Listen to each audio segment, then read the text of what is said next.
Hey everyone, Andrew Ferguson from Kensington Wine Market here for your single product sampling session, tasting, can't remember what we call these, but regardless, you're either watching this because you stumbled onto it on our YouTube page or you wanted to know what this beautiful bottle of 44-year-old Bunnahabhain tastes like. Before we get to the whiskey, which is lovely, and we've had it before and I'm excited to have it again, let's quickly dive into Bunnahabhain. Before the founding of some of the newer distilleries on Islay, like Ardnahoe or Port na Trúin, which is just getting underway, and apparently there's a couple of others in various stages of planning or approvals. Bunnahabhain was one of the newest distilleries on Islay, established 1881, I think just slightly ahead of Bruichladdich. Bunnahabhain, like Bruichladdich, was a fairly modern distillery for the time. It was built around a central courtyard. This is a period in Islay's history when all the barley had to be shipped to the island and the casks by sea, and then they would be taken away by sea as well too. Each distillery would have its own pier. There is a great road, or a number of roads around the island today, but prior to World War II, the roads weren't all that great. So the best way to get things on and off the island was by sea. And I suppose still, even with the roads today, you still have to get them off by sea, but there was no ferry terminals or no widely used ferry terminals at that point in time.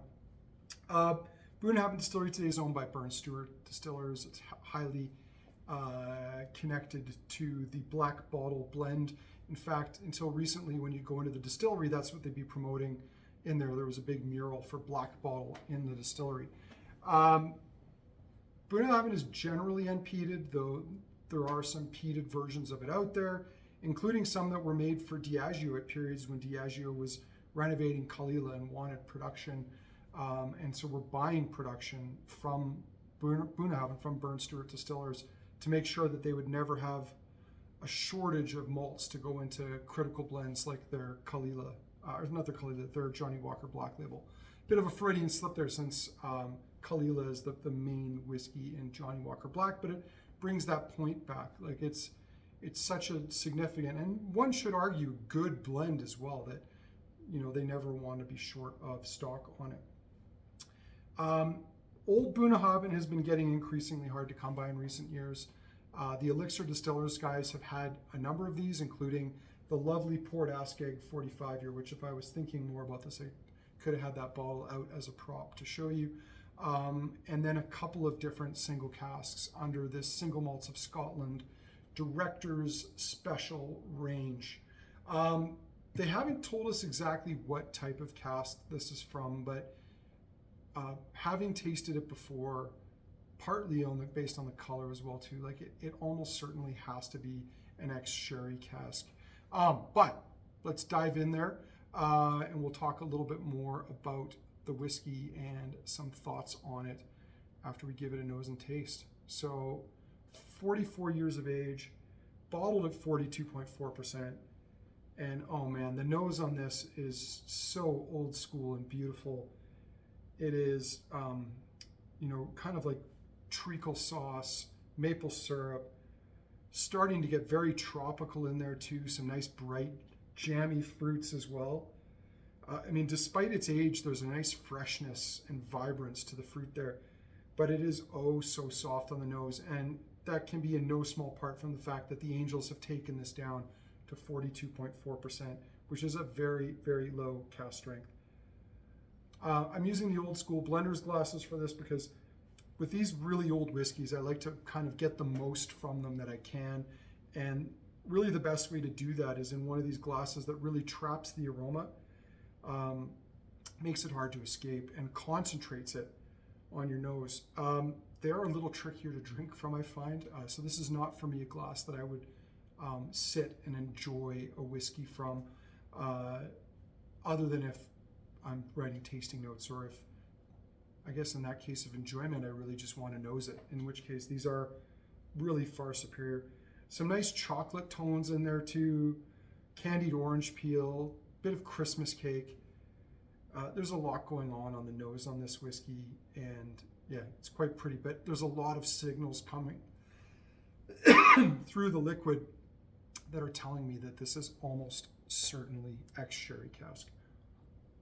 Just a wee quick sip of water there. Let's go ahead and give it a taste together, shall we?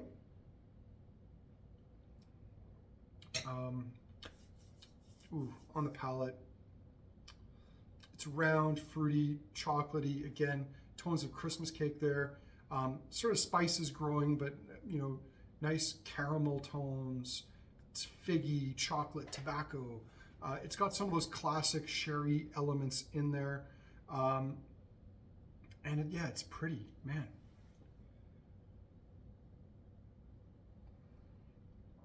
Going back for a second sip. Now there's a nice richness to it. As I said, building spices, that leather, tobacco, dark chocolate starting to come through.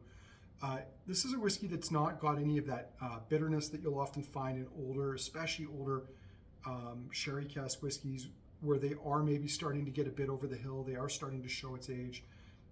This one has maintained a good balance between the oak and the spirit for a very, very long time.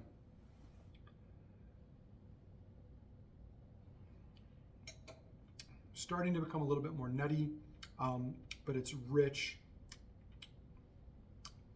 earthy spices coming through towards the finish. Yeah, this is just a classic, lovely old Bunnahabhain. And this is something that we don't see a ton of anymore, especially not at, you know, prices that we've maybe been used to for the last 5 to 10 years. Back at one point in time, we had Bunnahabhain 40-year-old. I'm pretty sure this thing came in around $2 or $3 grand. Absolutely love this little nautical porthole packaging on that. But the Bunnahabhain 40-year-olds that we are seeing today from the distillery are in the high $5,000 to $6,000 a bottle or more. So this 44-year-old, quite reasonably priced at $2,200.